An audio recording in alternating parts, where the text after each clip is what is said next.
When we use quantization methods like scalar, binary, or product quantization, we are compressing our vectors to save memory and improve performance.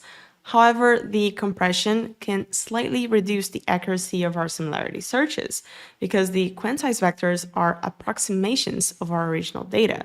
So to mitigate this loss of accuracy, you can use oversampling, rescoring, and reranking, which can help improve the accuracy of the final search results. So let's say you are performing a search in a collection with binary quantization. So Qdrant retrieves the top candidates using the quantized vectors based on their similarity to the query vector, as it is determined by the quantized data. So this step is fast because we are using the quantized vectors.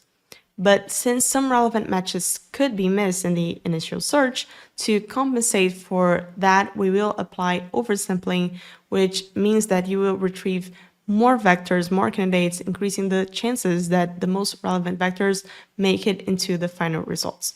So for example, if your desired number of results is 4 and you set an oversampling factor of 2, then Qdrant will retrieve 8 candidates, 4 times 2, and more candidates mean a better chance of containing higher quality top K results at the end.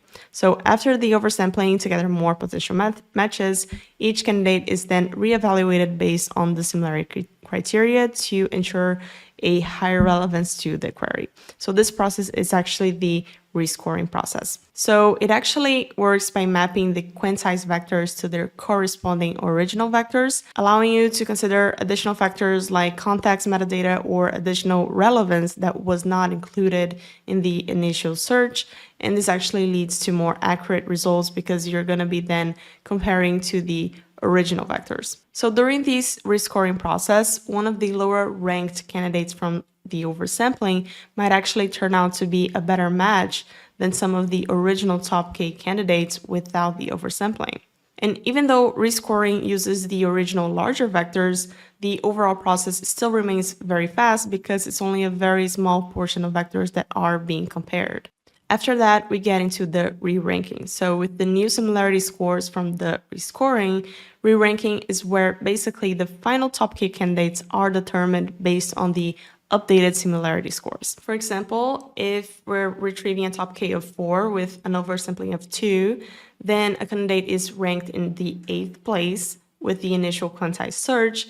It might improve its score after the rescoring because the original vectors capture more context, and as a result, this candidate could move into our final top K after the re-ranking, replacing a less relevant option from the initial search that we had. So if quantization is affecting performance in an application that still needs high accuracy, then combining it with oversampling and rescoring and re-ranking is a great strategy. But of course, this all increases the amount of latency in each query. So if you need faster searches and can tolerate like some loss in accuracy, you might choose oversampling without rescoring or adjust the oversampling factor and play around with those parameters to see which type of settings works best for your use case.